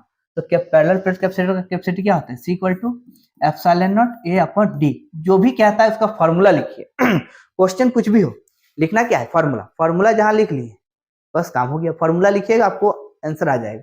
क्या कह रहा है कि किस पे डिपेंड करता है, कैपेसिटी धारिता किस पर निर्भर करती है। पहला कह रहा है thickness of plate, thickness of plate कहाँ है थिकनेस, मास ऑफ प्लेट नहीं, डेंसिटी ऑफ प्लेट नहीं, एरिया ऑफ प्लेट बिल्कुल, देखिए सिर्फ और सिर्फ एरिया पे ही डिपेंड कर रहा है, तो ये सही आंसर है। ठीक है, समझ में आया, क्या बोल रहा था, कैपेसिटेंस जो होता है पैरेलल प्लेट कैपेसिटर का किस पे डिपेंड करता है, ओनली एरिया पर। आगे बढ़ते हैं बच्चों, ठीक है, हिंदी में पढ़ देते एक बार। समांतर पट्टिका संधारित्र की धारिता किस पर निर्भर करती है बताइए, पट्टिका के क्षेत्रफल पर निर्भर करती है। ठीक है, आगे जाते हैं 5 नंबर का क्वेश्चन में, बोला in a Wheatstone bridge, Wheatstone bridge जो होता है the battery and galvanometer are interchanged, आप आपस में क्या कर दिए, बदल दिए, then deflection of galvanometer in कितना होगा बताइए। देखिए ध्यान दीजिए, आपको पता होना चाहिए कि विडस्टोन ब्रिज में क्या होता है, यही ना होता है, इसको हम लोग क्या करते हैं, बैटरी से यहाँ जोड़ देते हैं और गैल्वेनोमीटर कहाँ जोड़ते हैं, यहाँ जोड़ते हैं। ठीक है, अब कह रहा है कि गैल्वेनोमीटर के जगह पे हम बैटरी लगा दें और बैटरी के जगह पे गैल्वेनोमीटर, मतलब इंटरचेंज करती है। क्या होता है समझिए, चीजों को समझिए, ये मान लीजिए P है, ये Q है और ये R है और ये S है। यदि आपका P by Q equal to R by S हो जाता है, मतलब P by Q R by S, तो क्या होता है, करंट यहाँ से जाएगा, करंट यहाँ से जाएगा और डिवाइड होके इस तरह से यहाँ से आएगा, ऐसे पार हो जाएगा, मतलब बीच में से करंट लीकेज नहीं करेगा, इसी को हम लोग कहते हैं बैलेंस कंडीशन। समझ में आया। अब हम क्या करते हैं, इस बैटरी को उठा के यहाँ रख देते हैं और गैल्वेनोमीटर को उठा के यहाँ रख देते हैं। ठीक है, अब देखते हैं क्या आता है। ठीक है, ठीक है, अब देखिए क्या करते हैं, देखिए ये आपका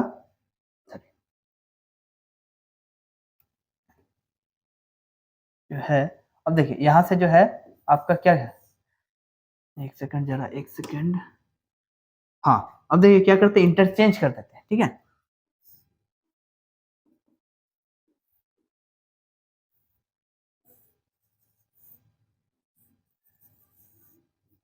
ठीक है, मतलब यहाँ क्या लगा देंगे, गैल्वेनोमीटर, देख रहे हैं, यहाँ क्या लगा दिए, गैल्वेनोमीटर, और यहाँ पर अब बैटरी को लगा दिए। अब क्या होगा, अरे भाई कोई फर्क नहीं पड़ेगा, देखिए करंट यहाँ से निकलेगा और इसी में रोटेट कर जाएगा, इसमें डिफ्लेक्शन, इसका जो कांटा है इसमें डिफ्लेक्शन नहीं करेगा, जैसे यहाँ पे था तो कोई डिफ्लेक्शन नहीं कर रहा था P बाई Q, जब इस बैलेंस कंडीशन में रहेगा बच्चों, सॉरी R बाई S, तो P by Q equal to R by S रहता है ना। ठीक है, तो जब यहाँ पे डिफ्लेक्शन नहीं किया था तो यहाँ पे भी डिफ्लेक्शन नहीं करेगा, क्यों नहीं करेगा, अब आपको रीजन बताते हैं। जब हम यहाँ पर बैटरी को जोड़े थे, एक प्लस और एक माइनस, तो यहाँ का वोल्टेज था क्या, मैक्सिमम, और यहाँ का क्या था, मिनिमम, इसलिए करंट यहाँ से यहाँ चला गया, और यहाँ का वोल्टेज और यहाँ का वोल्टेज का जो डिफरेंस था वो था 0, डिफरेंस कितना था, 0, इसलिए करंट यहाँ से लीकेज नहीं कर रहा था। अब क्या हुआ कि हम बैटरी यहाँ पे जोड़ दी, तो यहाँ का वोल्टेज क्या हो गया, मैक्सिमम, यहाँ का मिनिमम, मतलब करंट यहीं से यहाँ चल जाएगा, लेकिन यहाँ और यहाँ का वोल्टेज का डिफरेंस क्या होगा, 0, मतलब मान लीजिए यहाँ 5 वोल्ट है ना, तो यहाँ का भी वोल्टेज 5 वोल्ट, तो डिफरेंस होगा ही नहीं, तो वोल्टेज डिफरेंस होगा नहीं तो करंट जाएगा ही नहीं, तो इसमें इसके गैल्वेनोमीटर में कोई ट्यू ट्यू नहीं करेगा, मतलब इसमें अभी भी कोई चेंज नहीं होगा। ठीक है, तो क्या होगा, ऑप्शन ढूंढिए। ठीक है, क्या कह रहा है कि चेंज इन प्रीवियस डायरेक्शन, बिल्कुल पहले डायरेक्शन में क्या होगा, चेंज होगा, बिल्कुल नहीं। चेंज इन अपोजिट डायरेक्शन, नहीं। नॉट चेंज, बिल्कुल सही जवाब, नॉट चेंज, बदलेगा ही नहीं। ठीक है, आगे बढ़ते हैं, पूरा विडस्टोन हिंदी पढ़ देते हैं। विडस्टोन सेतु में बैटरी और गैल्वेनोमीटर को आपस में बदल दिया जाए तो गैल्वेनोमीटर विक्षेपण क्या होगा, कुछ नहीं होगा, कोई परिवर्तन ही नहीं होगा। ठीक है, कोई परिवर्तन नहीं होगा। अगला क्वेश्चन में देखते हैं, बोला है 2 कॉपर कंडक्टर, बोला 2 कॉपर वायर्स ऑफ लेंथ कितना, L और 2L have radii R and 2R respectively, the ratio of specific resistance. देखिए कितना बुड़बक बना रहा है आपको, कह रहा है कि 2 कंडक्टर, एक L है और एक 2L है, मतलब एक का लेंथ है L और एक का है 2L। ठीक है, एक का रेडियस है R और एक का है 2R। अब बोल रहा है the ratio of specific resistance, इस रेशियो ऑफ स्पेसिफिक, मतलब रेजिस्टेंस का नहीं बोला, स्पेसिफिक रेजिस्टेंस का बोल रहा है। हम आपको अभी बताए थे कि रेजिस्टेंस क्या होता है, रेजिस्टेंस लेंथ और क्रॉस सेक्शन पे बदलता है, लेकिन स्पेसिफिक रेजिस्टेंस बदलता नहीं है, एक ही मटेरियल का रहेगा तो नहीं बदलेगा। ठीक है, तो क्या होगा यहाँ बताइए, 1:1, स्पेसिफिक रेजिस्टेंस नहीं बदलता है। ठीक है, हिंदी भी पढ़ देते हैं। L लंबाई और 2L लंबाई के दो तांबे की तार है, देखिए दोनों तांबा है, मतलब मटेरियल भी क्या है बताइए, यहाँ पे बोला था ना कॉपर वायर, मटेरियल भी सेम है, तो मटेरियल सेम है तो रेजिस्टिविटी क्या होता है, कभी चेंज नहीं होता है। पतला तार का रेजिस्टिविटी जो रहेगा मोटा तार का भी रेजिस्टिविटी वही रहेगा। ठीक है, आगे बढ़ते हैं। ठीक है, क्या कह रहा है 7 नंबर में, two long parallel wires carrying current 1 ampere in the same direction, पहले इसको समझिए, same direction are placed 1 metre apart, the force of attraction between them. बोल रहा है दो कंडक्टर है, दोनों से 1 एम्पियर जा रही है और दोनों के बीच का डिस्टेंस कितना है बच्चों 1 मीटर। अब आप ही बताइए, फोर्स का फॉर्मूला आपको पता होना चाहिए, mu naught by 4 pi into 2 I1 I2 upon D. ठीक है, अब सोचिए इसका वैल्यू होता है 10 टू द पावर -7, सबको पता है, और 2 और ये 1 इंटू 1 और नीचे में भी 1, तो सोच के देखिए ना 2 into 10 to the power -7 newton per metre, क्योंकि ये बच्चा क्या बताता है, फोर्स पर यूनिट लेंथ बताता है, तो ये हो जाएगा। और सेम याद रखिएगा ये चीज, ये कभी कभी एमसीक्यू में भी पूछ देता है, सेम बोल दिया ना, सेम सेम, तो जहां सेम बोल दिया तो आपको समझ में आ गया, सेम बोला तो क्या अट्रैक्शन, ए से अट्रैक्शन, ये ट्रिक है, याद रखना है इसको। जहां बोल दिया ऑपोजिट, क्या बोल दिया ऑपोजिट, ऑपोजिट डायरेक्शन में, तो पी से रिपल्सन, याद रखना है। ठीक है, सिर्फ आपको याद रखना है कि सेम बोल दिया तो अट्रैक्शन, ऑपोजिट बोल दिया मैंने एक पे करंट इधर इधर तो क्या करेगा रिपेल। ठीक है, ध्यान रखिएगा। चलिए ठीक है, आगे बढ़ते हैं अगला क्वेश्चन पे, हिंदी भी पढ़ देते हैं। दो समांतर तार जिनमें प्रत्येक में एक ही दिशा में 1 एम्पियर की धारा प्रवाहित हो रही है, एक दूसरे से 1 मीटर की दूरी पर है, तो उनके बीच का आकर्षण बल है कितना हो जाएगा 2 into 10 to the power -7 newton per metre. ठीक है, आगे बढ़ते हैं। What are the relation between magnetic field and dipole moment and torque? What are the relation between किसका किसका magnetic field, टॉर्क का फॉर्मूला पता होना चाहिए आपको, टॉर्क कितना लगता है मैग्नेटिक डाइपोल, बताइए m cross b, m b sin theta, याद कीजिए, m क्रॉस b कहाँ पर है, ये वाला है, यही सही है। बोला चुंबकीय क्षेत्र मतलब b, द्विध्रुव आघूर्ण मतलब क्या m, और बल आघूर्ण मतलब टॉर्क, इन तीनों के बीच में रिश्ता क्या है, तो सिंपल याद रखिएगा, torque equal to m cross b। यही चीज इलेक्ट्रिक वाला बोलता, तो इलेक्ट्रिक वाला क्या था याद कीजिए, m की जगह क्या आ जाएगा p, मतलब इलेक्ट्रिक डाइपोल, और मैग्नेटिक फील्ड की जगह आ जाएगा इलेक्ट्रिक फील्ड, सिंपल है। ठीक है, तो याद रखिएगा m into B correct answer है। आगे बढ़ते हैं, तो हम आगे बढ़ते हैं 9 नंबर देखते हैं क्या है। बोला the magnetic lines force inside the bar magnet, एक छड़ चुंबक के अंदर लाइंस किधर होता है, पहले कुछ नहीं अपना बनाइए, आपको जो याद है उसको कीजिए पहले काम। नॉर्थ से बाहर में क्या आता है, नॉर्थ से बाहर और साउथ में से जाता है, लेकिन अंदर में उल्टा हो जाता है, साउथ से नॉर्थ, देख लीजिए। The magnetic lines force inside a bar magnet, एक बार मैग्नेट के अंदर क्या होता है, देखिए from S pole to N pole in the magnet, south से नॉर्थ। ठीक है, फिर से एक बार देख लेते हैं हिंदी तो, एक छड़ चुंबक के अंदर चुंबकीय बल रेखाएं होती है, किधर होती है बताइए, किधर होती है, जल्दी बताइए, जल्दी बताइए। चुंबक के एस ध्रुव से अंदर पूछता है, बाहर पूछता है तो नॉर्थ से साउथ, लेकिन अंदर में उल्टा हो जाता है बच्चा, नॉर्थ से साउथ, अंदर में साउथ से नॉर्थ, क्लोज लूप बनाता है। आगे बढ़ते हैं, आगे बढ़ते हैं, आगे बढ़ते हैं, आगे बढ़ते हैं 10 नंबर में क्या है, the direction of induced current determined by, बोल रहा है इंड्यूस करंट जो इलेक्ट्रोमैग्नेटिक इंडक्शन होता है, उस इलेक्ट्रोमैग्नेटिक इंडक्शन में करंट जो इंड्यूस होता है उसका डायरेक्शन हम कहाँ से फाइंड करते हैं, तो याद रखिएगा लेंस लॉ, कौन सा, लेंस लॉ और Fleming right hand rule, right hand rule याद है ये बोला, राइट हैंड रूल। आई मतलब करंट, एम मतलब magnetic field, I M fine याद रखिएगा, आई मतलब करंट, एम मतलब मैग्नेटिक फील्ड, और फोर्स मतलब उस पर जो फोर्स लग रहा है, ठीक है, आई एम फाइन।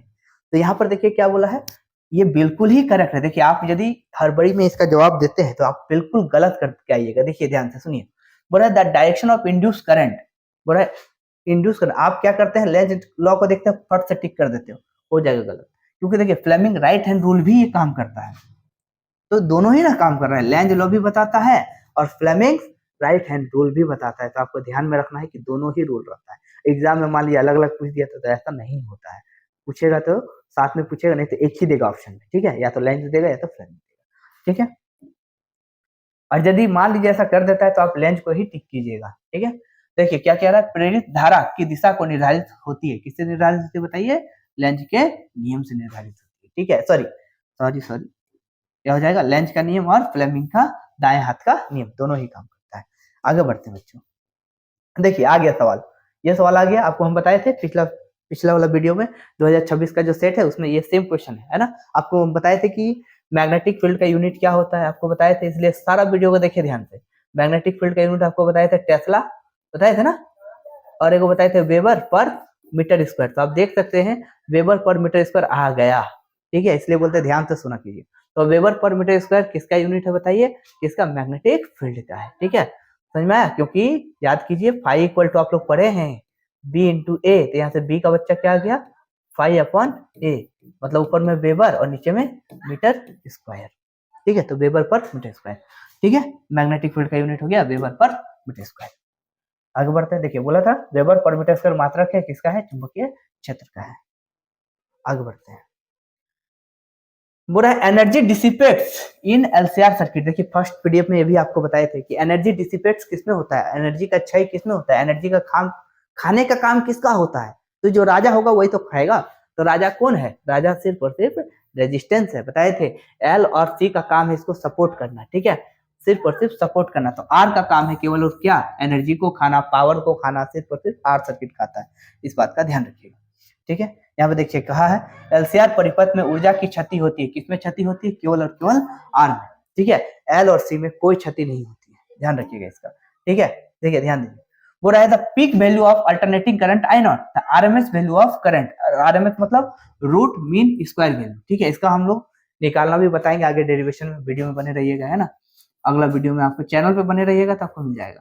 आई आरएमएस का वैल्यू क्या होता है बताइए, आई नॉट बाय रूट 2, ढूंढ लीजिए कहाँ है, ये वाला वैल्यू है, ठीक है।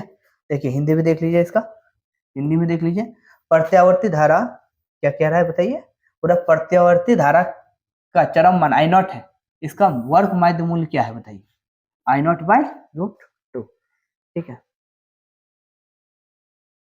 बोल रहा है dash dash dash used for photography in fog, पूरा फॉग में, फोटोग्राफी में, फॉग के दौरान जब धुंध होती है तो फोटोग्राफी में किसका इस्तेमाल होता है, कोहरे में फोटोग्राफी के लिए प्रयुक्त होती है, किसका होता है बताइए, इंफ्रारेड। बहुत सिंपल है ये, इंफ्रारेड का इस्तेमाल होता है, ठीक है, बहुत सिंपल है। देखिए आपको हम पूरा यूज बता देते हैं। सबसे पहले क्या था याद कीजिए, रेडियो वेव। रेडियो वेव्स का काम होता है, रेडियो वेव्स का काम होता है जहां सिग्नल को दूर भेजना हो, जैसे टीवी ट्रांसमिशन, टीवी का सिग्नल को जो ट्रांसमिट करते हैं, रेडियो का सिग्नल, जहां जहां दूर का काम होता है, ठीक है, वॉकी टॉकी सब में होता है। फिर क्या था, माइक्रोवेव, रडार में इसका इस्तेमाल था, माइक्रोवेव ओवन में इसका इस्तेमाल था, रेडियो वेव, माइक्रोवेव। फिर क्या था बताइए, इंफ्रारेड। इंफ्रारेड का इस्तेमाल क्या कहाँ है बताए थे हम आपको, मसल पेन को करने के लिए, ठीक करने के लिए, फिर फोटोग्राफी के लिए, है ना, ये सब के लिए। अच्छा रिमोट सेंसिंग में भी इसका इस्तेमाल होता है सबसे, ठीक है, ये होता है, ठीक है। फिर हम लोग अल्ट्रावायलेट रे बताए थे, पानी का, पानी में बैक्टीरिया को मारने के लिए, है ना, इस सब के लिए अल्ट्रावायलेट हो गया था। उसके बाद क्या था बताइए, एक्स रे। एक्स रे का यूज क्या किया था हम लोग, 1 2 3 4 5, और एक एक्सरे का यूज क्या किया था बताइए, टूटे हुए हड्डियों का पता करने में। हाँ एक ये यहाँ से पूछेगा आपको कि क्रिस्टल का स्ट्रक्चर किससे पता करते हैं, तो याद रखिएगा एक्सरे से, ठीक है। टूटा हुआ हड्डी का पता करने में, ठीक है, ब्रोकन हार्ट नहीं, ब्रोकन बोन्स, ठीक है। तो एक्सरे का पता करते हैं किसी भी बॉडी का जो मैटर्स का जो क्रिस्टल का जो स्ट्रक्चर होता है उसको जानने में किसका इस्तेमाल होता है, एक्सरे। लेकिन गामा रे से पता है क्या जानते हैं, गामा रे से एकदम न्यूक्लियस को जान जाते हैं। क्यों क्यों क्यों क्यों बताइए बताइए, न्यूक्लियस क्योंकि इसका इंटेंसिटी सबसे ज्यादा है, सबसे ज्यादा इंटेंसिटी इसका, और सबसे ज्यादा वेवलेंथ किसका, इसका। मतलब समझिए, ध्यान सुनिएगा, सबसे ज्यादा वेवलेंथ कहा जाए तो रेडियो वेव्स, क्या सबसे ज्यादा वेवलेंथ रेडियो वेव, लेकिन सबसे ज्यादा फ्रीक्वेंसी कहा जाए तो गामा वेव्स, गामा रे, ठीक है, इसको ध्यान रखिएगा। तो क्या बोला था किसका इस्तेमाल होता है, इंफ्रारेड बोले तो, ठीक है, ठीक है। अगला क्वेश्चन पे देखते हैं 15 नंबर में, बोला the energy in an electromagnetic wave, बोल रहा है एक इलेक्ट्रोमैग्नेटिक वेव में एनर्जी होता है, wholly said only by electric field vector, wholly said by magnetic field vector, equally divided by electric field and magnetic field and zero. तो कौन सा हो जाएगा बताइए, क्योंकि जो आपका इलेक्ट्रोमैग्नेटिक वेव्स है वो दोनों में डिवाइडेड होता है, क्या, electric field and magnetic field, ठीक है। उसके बाद क्या कह रहा है देखिए, ऊर्जा होती है, किसमें होती है बताइए, ऊर्जा दोनों में, ठीक है, इलेक्ट्रिक फील्ड मैग्नेटिक फील्ड।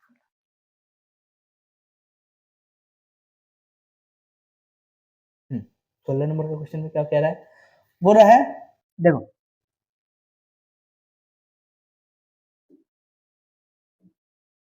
क्या कह रहा है, पूरा a virtual image larger than object is form, बोल रहा है एक ऐसा वर्चुअल इमेज जो ऑब्जेक्ट से ज्यादा लार्ज बनता है, ठीक है। क्या होता है बताइए, वर्चुअल इमेज लार्जर देन, तो एक बात बताए, कॉन्वेक्स मिरर बोल रहा है, तो कॉन्वेक्स मिरर हमेशा छोटा इमेज बनाता है, हमेशा छोटा, तो ये कभी वर्चुअल लार्जर देन ये इसमें नहीं हो सकता है, तो हमेशा कॉन्वेक्स कॉनकेव मिरर में ही होगा। प्लेन में तो सेम बनाता है, ठीक है, प्लेन में सेम साइज का बनाता है, तो क्या हुआ कॉनकेव,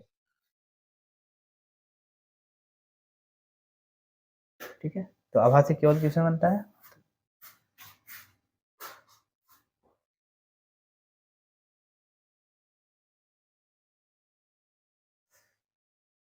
सेकेंड, हाँ 17 क्वेश्चन क्या है देखिए, बोल रहा है विथ इंक्रीजिंग इन वेवलेंथ, जब वेवलेंथ को हम बढ़ाते हैं, the value of refractive index, तो आपको समझना चाहिए कि रिफ्रैक्टिव इंडेक्स का फॉर्मूला हम लोग क्या पढ़े थे बच्चों, lambda lambda naught by lambda M पढ़े थे, कि वैक्यूम में लाइट का वेवलेंथ और मीडियम में लाइट का वेवलेंथ का रेशियो को हम लोग रिफ्रैक्टिव इंडेक्स बोले थे। तो कह रहा है कि यदि आप रिफ्रैक्टिव इंडेक्स बढ़ाते हैं, देखिए with increasing in wavelength, wavelength को आप बढ़ाते हैं, ये बढ़ाइएगा, वेवलेंथ बढ़ेगा, तो तभी बढ़ेगा जब ये घटेगा, मतलब एक दूसरे का इनमें देखिए ना, वेवलेंथ आप बढ़ाइएगा तो ये बढ़ेगा तो ये घटेगा, आंसर ये हो जाएगा, ठीक है। फिर आगे देखो यहाँ क्या बोल रहा है, तरंग दैर्घ्य के वृद्धि के साथ अपवर्तनांक का मान क्या होता है, घटता है।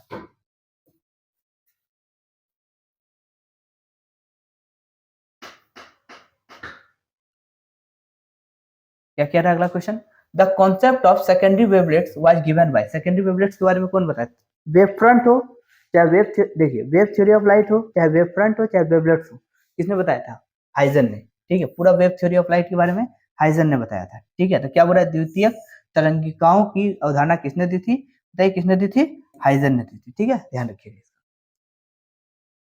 देखिए क्या बोल रहा है, सुनिएगा ध्यान से, बोला Young's double slit experiment uses a monochromatic source of light, पूरा यंग डबल स्लिट में आपका मोनोक्रोमेटिक सोर्स को इस्तेमाल किया गया था, ठीक है।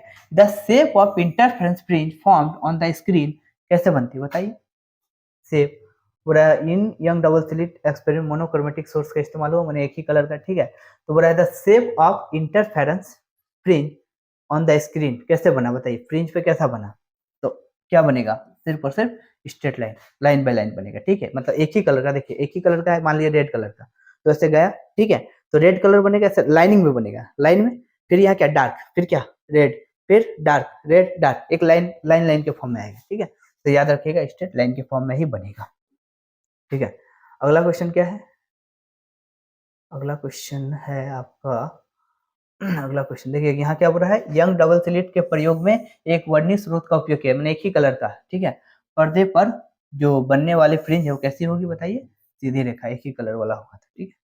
उसके बाद क्या बोल रहा है, एनर्जी ऑफ फोटोन, ये आपको तो एकदम ही पता होना चाहिए, अभी हम बताए थे, इक्वल टू पिछला सेट में equal to H nu, photon की जो एनर्जी होती है, लाइट की जो एनर्जी होती है वो क्या होती है, इक्वल टू एच न्यू, ठीक है।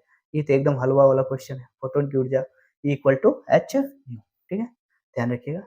आगे बढ़ते हैं, ये ध्यान दीजिएगा, ये क्वेश्चन आपको समझना पड़ेगा, देखिए what is the ratio of de Broglie wavelength associated with two electrons accelerated through 25 volt and 36 volt, क्या कह रहा है, 25 वोल्ट पे एक्सेलरेट हुआ और 36, पहले आप एक चीज को समझिए, लैम्डा 1 और लैम्डा 2 का रेशियो क्या निकलेगा, पहले देखिए क्या होता है, इसका वैल्यू याद कीजिए, याद कीजिए क्या होता है, बोलिए, अंडर रूट इसका जो रेशियो आता है ऊपर में हो जाएगा V2 और नीचे में V1, ये याद रखिएगा, ये फॉर्मूला को याद रखिएगा, कि पहला कह रहा है कि डी ब्रोगली जो वेवलेंथ होगा वो कितना होगा, तो देखिए यहाँ पे क्या है 25 वोल्ट और फिर 36 वोल्ट, तो 25 वोल्ट वाला जो वैल्यू होगा वो क्या है आपका, ये V1 है और ये क्या है V2 है, तो आपको उल्टा कर देना है, क्यों क्यों उल्टा कर देना है, क्योंकि आपका जो लैम्डा का वैल्यू होता है वो क्या होता है बताइए, क्या होता है 0 पॉइंट, सॉरी सॉरी एक सेकेंड, क्या होता है लैम्डा का वैल्यू याद कीजिए, लैम्डा का वैल्यू याद कीजिए क्या होता है 12.27 अपॉन रूट अंडर भी, भी क्या एंगस्ट्रम, ये होता है लैम्डा का वैल्यू। अब आपको यदि रेशियो निकालने को कहा जाए कि लैम्डा 1 और लैम्डा 2 है, तो आप देखिए 12.7 दोनों में आएगा, कट जाएगा, पहला में 1 बाई रूट अंडर V1, इसका 1 बाई रूट, तो सिंपल समझिए ना कि ऊपर में चल जाएगा V2 और नीचे चलाएगा V1, बस इतना आपको ध्यान रखना है, मतलब ऊपर चल जाएगा V2 और नीचे आ जाएगा V1, क्या होगा देखिए, अब ऊपर में क्या कह रहा है देखिए, ऊपर में क्या कह रहा है 36 और क्या कह रहा है 25, यहाँ 36 बैठा है, यहाँ 25, सिंपल 6:5, 6:5 आंसर आपका ढूंढिए कहां पर है, 6:5, ऑप्शन नंबर डी है ना। हलवा क्वेश्चन, एकदम हलवा क्वेश्चन, उल्टा कर देना है आपको खाली, ठीक है। 25 नीचे आ जाएगा, 36 ऊपर चल जाएगा रूट के अंदर, तो 6/5 ध्यान रखिएगा, ठीक। अगला क्या है, देखो यही चीज क्वेश्चन देख लेते हैं। 25 वोल्ट और 36 वोल्ट से त्वरित दो इलेक्ट्रॉन की डी ब्रोगली तरंगदैर्घ्य का अनुपात क्या होगा, मतलब वेवलेंथ का रेशियो क्या होगा। तो क्या आंसर था 6:5, V2/V1 कर देना है, ठीक है, √V2/V1। 22 नंबर का क्वेश्चन देखते हैं। बोला the force which causes scattering alpha particle in Rutherford alpha particle scattering experiment. कह रहा है कि जो रदरफोर्ड ने गोल्ड फॉइल पर अल्फा पार्टिकल एक्सपेरिमेंट कराया था, तो कह रहा है कि जो स्कैटरिंग होता है, ठीक है, कब उसके कारण रदरफोर्ड अल्फा पार्टिकल एक्सपेरिमेंट में होता है, क्यों होता है बताइए। हाँ, क्या बोला था इस रदरफोर्ड ने बताया क्या था कि जब अल्फा पार्टिकल जाती है तो न्यूक्लियस, उसके न्यूक्लियस और अल्फा पार्टिकल के बीच में क्या होती है, क्या होती है, फोर्स लगती है, जिसके कारण ये अपना डिफ्लेक्ट हो जाता है, ठीक है। तो क्या होता है, कौन सा फोर्स, दो चार्ज के बीच में कौन सा फोर्स लगता है, बिल्कुल कूलम्ब फोर्स लगता है, ठीक है। यही चीज बोल रहा है। रदरफोर्ड के अल्फा कण प्रकीर्णन में अल्फा कणों का प्रकीर्णन का कारण बल है, कौन सा बल है बताइए, कौन सा बल है, सिर्फ और सिर्फ कूलम्ब बल है, ठीक है। उसके बाद क्या है, उसके बाद क्या है 23 में देखिए, बोल रहा है if a radioactive atom emits beta particle. Beta मतलब क्या होता है बताइए। देखिए अल्फा का मतलब क्या होता है, अल्फा पार्टिकल मतलब हीलियम का न्यूक्लियस, ठीक है। बीटा मतलब क्या होता है, एक इलेक्ट्रॉन, एक इलेक्ट्रॉन, ठीक है, जिस जो एक एटॉमिक मास ले लेगा, ठीक है, सॉरी एक एटॉमिक नंबर को प्लस करके निकलेगा। और गामा होता है मेरा इलेक्ट्रोमैग्नेटिक वेव्स, अभी बताए थे सबसे ज्यादा फ्रीक्वेंसी इलेक्ट्रोमैग्नेटिक वेव्स होता है। अब ध्यान दीजिएगा, और जो न्यूट्रल भी होता है, याद रखिएगा सारा इलेक्ट्रोमैग्नेटिक वेव्स क्या होता है बच्चों, न्यूट्रल होता है। अब ध्यान दीजिए क्या बोल रहा है, बोल रहा है if a radioactive element atom emits a beta particle its atomic mass क्या होगा। तो देखिए इलेक्ट्रॉन निकलेगा तो एक प्रोटॉन का ताकत बढ़ जाएगा, प्लस हो जाएगा, तो एटॉमिक नंबर क्या होगा, उसका एटॉमिक मास क्या हो जाएगा, एटॉमिक मास बताइए। तो एक बात बताइए, एटॉमिक नंबर बढ़ेगा लेकिन एटॉमिक मास, इलेक्ट्रॉन का कोई मास होता है काउंटिंग में, नहीं। जैसा समझाते हैं आपको, देखिए जैसे एक एलिमेंट है एक्स, ठीक है, जेड नंबर ऑफ ऐसा है। अब यहां से यदि मान लीजिए कि एक इलेक्ट्रॉन निकल गया, ठीक है, तो इसका जेड में तो ये प्लस हो जाएगा, जेड में प्लस हो जाएगा, लेकिन एटॉमिक मास में कोई फर्क नहीं पड़ेगा, क्योंकि इलेक्ट्रॉन जब बच्चों निकलेगा ना तो केवल और केवल एटॉमिक नंबर को बढ़ाता है, इसको इसमें कोई फर्क, क्योंकि एटॉमिक मास होता ही नहीं है, काउंटिंग में ही नहीं आता है, तो इसका एटॉमिक मास में कोई चेंज नहीं आएगा, ठीक है। ठीक है, तो क्या होगा देखिए, कौन सा हो जाएगा बच्चों, ठीक है, क्या हो जाएगा इसका आंसर बताइए, रिमेन अनचेंज्ड, यही होना चाहिए, ठीक है, रिमेन अनचेंज्ड। नहीं, हालांकि ये तो सिलेबस से हटा दिया रेडियो एक्टिविटी। यदि कोई रेडियो धर्मी बीटा पार्टिकल निकलते हैं तो उसका क्या होगा, ठीक है, उसका द्रव्यमान, द्रव्यमान क्या होगा बताइए, एटॉमिक नंबर बढ़ेगा, एटॉमिक मास नहीं बढ़ेगा, परिवर्तित रहता है, एटॉमिक मास में कोई प्रभाव नहीं पड़ेगा। आगे बढ़ते हैं। हाँ ये देखिए, ये एकदम पूछता है, ध्यान दें। बोल रहा है in P type semiconductor what kind of impurity is found. अब देखिए सेमीकंडक्टर जो होता है एक्सट्रिंसिक, देखिए सबसे पहले सेमीकंडक्टर दो टाइप का होता है, इंस्ट्रिंसिक जो प्योर होता है, एक एक्सट्रिंसिक जिसमें एक्स्ट्रा मिलाते हैं, किसको मिलाते हैं, या तो ट्राइवेलेंट या तो पेंटावेलेंट। अब समझिए पी टाइप क्या है, जल्दी बताइए, पी टाइप।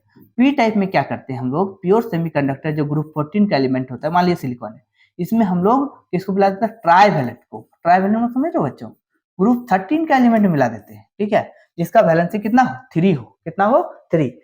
एक होता है एन टाइप जिस जो नेगेटिव टाइप होता है, तो इसमें हम लोग प्योर सेमीकंडक्टर में क्या मिला देते हैं बच्चों, पेंटावेलेंट, क्या मिला देते हैं, पेंटावेलेंट। तो आप यदि एन टाइप बोलता है तो पेंटावेलेंट मिलाते हैं, लेकिन हमको बोला क्या है बताइए, इम्प्योरिटी किसमें बोला है, बोलिए पी टाइप, तो पी टाइप में क्या लिखेंगे, वैलेंसी ऑफ 3, तो 3 वाला। देखिए क्या है, पी टाइप अर्धचालक में कैसी अशुद्धि मिली होती है बताओ, कैसी होती है, 3 संयोजकता वाली, ठीक है। अब आगे क्या है,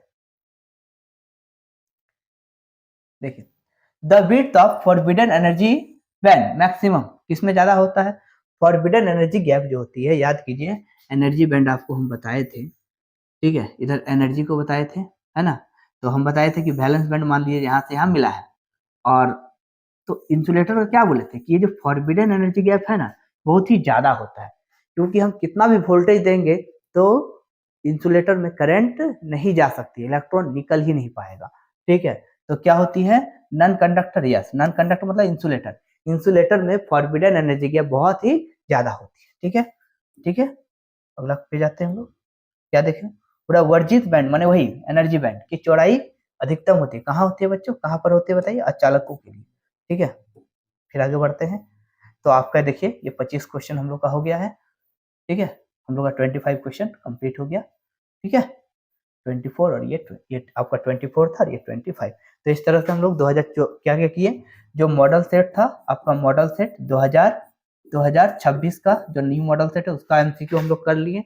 दूसरा जो 2000 किसका था 24 का था उसको भी हम लोग कंप्लीट कर लिए। ठीक है, अब अगले वीडियो में हम लोग जो है 2023 का क्लियर करेंगे, फिर 2022-21 इस तरह से चलते जाएंगे।